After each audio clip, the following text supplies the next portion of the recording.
É realmente impressionante, né? A forma que o Daniel Vorcaro se movimentava por muitos meios, todos os laços dele, que ele ou coagia, ou pagava, ou também tinha como amigo, né? Ele usa esses diversos termos, e tem curiosidades ali dessas mensagens todas que estão vindo à tona, que ele contava de forma parcial para a noiva dele, as relações importantes, quem ele queria que ela conhecesse, quem eram grandes amigos dele.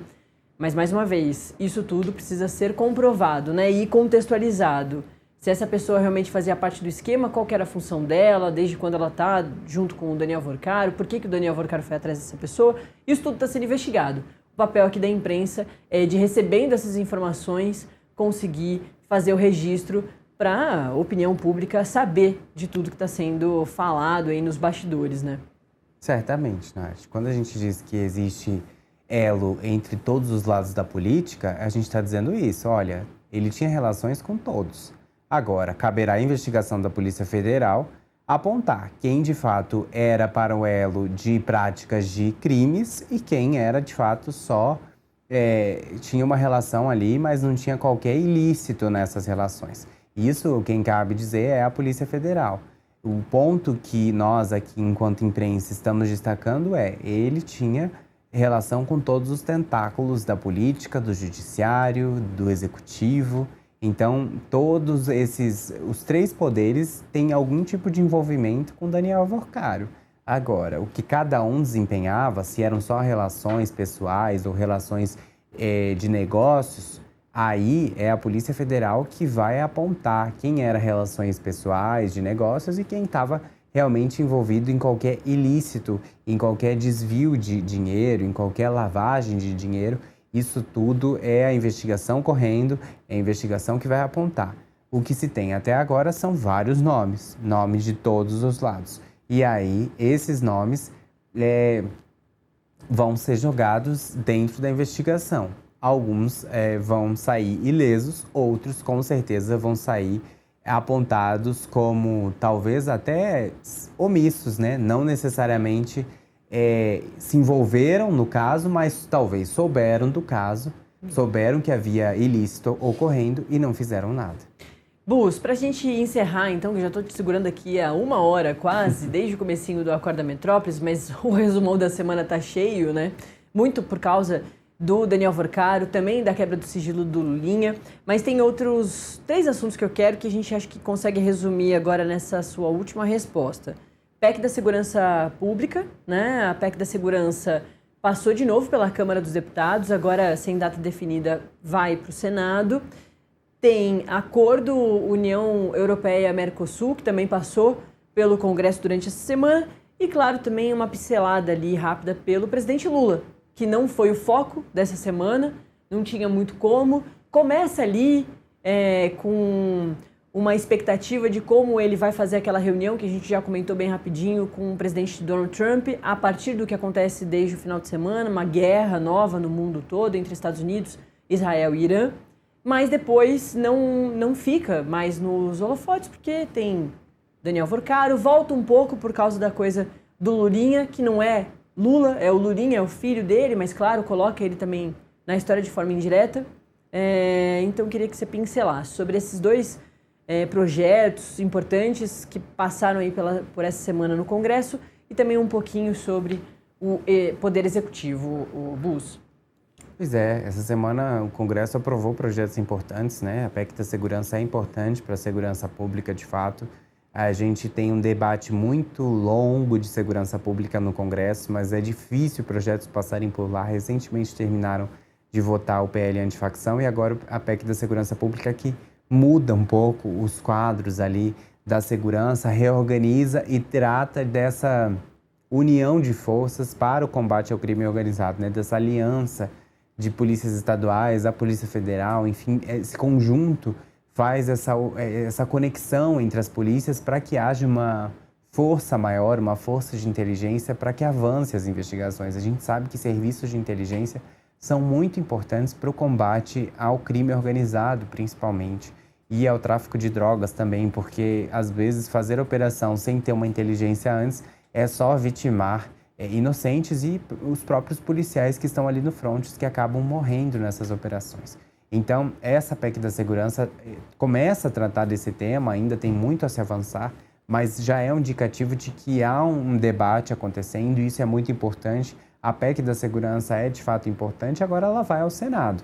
Resta saber qual vai ser a modificação que o Senado vai fazer. Havia uma expectativa de ter a maioridade penal discutida, mas houve um apelo do presidente Hugo Mota, a gente trouxe isso no Metrópolis, para que esse tema ficasse separado. E aí ele vai andar em outra PEC que já está lá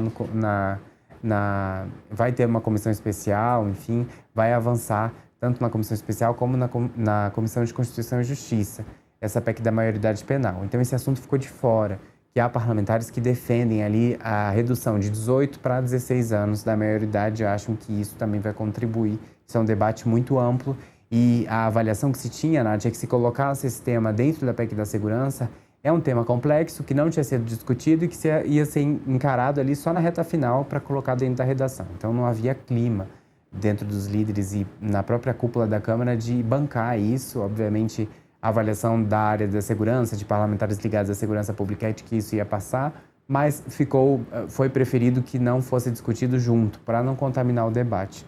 Agora, esse projeto chega no Senado, mas ontem, conversando com alguns líderes, conversei com um líder do governo e ele disse, olha, Davi Alcolumbre nem começou a falar disso, não se tem nem indício de quem vai ser o relator. Então, o debate nem começou no Senado, a gente vai precisar observar quem vai ser o relator, porque relator é muito importante, é quem vai construir o texto. Então, é importante saber quem vai ser esse nome, justamente para a gente saber qual caminho vai seguir. Na Câmara, foi um nome da oposição, Mendonça Filho, relator. Então, mesmo sendo Mendonça Filho, o governo conseguiu ali dialogar e construir um texto de consenso. Agora resta saber se no Senado vai ser da mesma forma. Em relação ao acordo do Mercosul e União Europeia, que foi aprovado no Senado nessa semana, agora vai poder passar a valer, né? A União Europeia já tinha anunciado que ia fazer valer o acordo, mesmo com a questão judicial lá, que foi judicializado o tema lá na Europa, mas a União Europeia disse que já está valendo para eles, né? Colocou lá que vai se estabelecer e vai começar a valer. Agora no Brasil também vai poder passar a valer, já que o Congresso brasileiro aprovou. Na Argentina já tinha sido aprovado, então já estava ali praticamente funcionando, né, esse acordo. E agora no Brasil também vai começar a valer, o que é uma ótima notícia. A gente sabe que em um mundo de tantas guerras, de tantos conflitos e de um combate à globalização, um acordo que é o maior acordo comercial do mundo, se de fato for concretizado com todos os países, vai ser um acordo extremamente importante para a área comercial, para as balanças comerciais lá, para as balanças comerciais aqui do Brasil. Então é um acordo positivo, se a gente pode dizer assim, num mundo que está tão conflituante.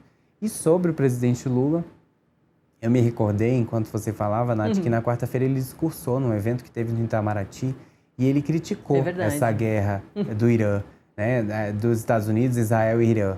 Falou que se usassem todo o dinheiro que está sendo usado em guerras para combater a fome no mundo já teria ou sido extinta ou muito menor do que existe hoje. Porque ele mesmo, na avaliação de Lula, o dinheiro todo que é usado, a gente sabe, realmente são muitos recursos usados, né? São valores bilionários, bilhões de dólares usados nesses combates. De fato, na avaliação de Lula, se esse dinheiro todo fosse usado, a fome reduziria muito, essa avaliação dele. Então, ele fez uma crítica à própria guerra, né? Ele falou que não acredita que guerras vão resolver nenhum problema. Ele sempre é muito crítico de guerra, né? Ele, inclusive, cita a Ucrânia e Rússia, fala, olha, há anos essa guerra está rolando, a gente sabe o desfecho dela, que Putin só vai aceitar, essa guerra só vai acabar se Putin ficar com os territórios que conquistou e Zelensky aceitar isso, né? Ele fala essa declaração, isso não é novidade, Lula já tinha dito isso em outras ocasiões, talvez não com essas palavras, mas dessa vez falou. E também criticou o Conselho da Paz, ao qual ele foi convidado por Trump para participar, porque na avaliação dele, os Estados Unidos não podem chegar numa região, no caso ali a faixa de Gaza, e dizer, olha, agora a gente vai construir um resort, vai fazer uma coisa aqui, e não tratar dos problemas da população. E para Lula, o que Trump quer fazer é um grande investimento para virar uma atração turística, mas isso em detrimento da população local. Então, ele é crítico e isso dá uma sinalização de que ele ainda não respondeu esse convite do Conselho da Paz, mas dá uma sinalização bem clara de que ele deve sim negar esse convite para participar desse conselho que foi montado pelo governo dos Estados Unidos, Nath. Perfeito, Gabriel Bus trazendo todo esse cenário caótico da semana para o Brasil e também para o mundo. Gabriel Bus, coordenador de política aqui do Metrópolis.com, que está sempre com a gente aqui às sextas e às segundas. Então, até segunda, Bus. Valeu, bom final de semana. Até segunda, vamos ver o que vem pela frente.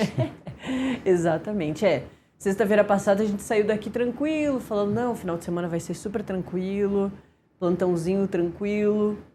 Uma nova guerra começou no mundo todo e a gente ficou aqui dando conta de todas as informações e durante a semana teve a prisão de novo do Daniel Worcaro e tudo se movimentou mais ainda aqui dentro do Brasil. Mas que bom que a gente conta com o Gabriel Bus para ajudar a gente a entender tudo que está acontecendo. Valeu, viu? Obrigado, Nath. Vamos descansar, né? A gente está aí 2 semanas, enfrentou o plantão, agora eu preciso descansar um pouquinho esse final de semana. Exatamente. É aquela cestinha que demora para chegar, mas quando chega ela é muito festejada. Sim. Valeu, bom final de semana.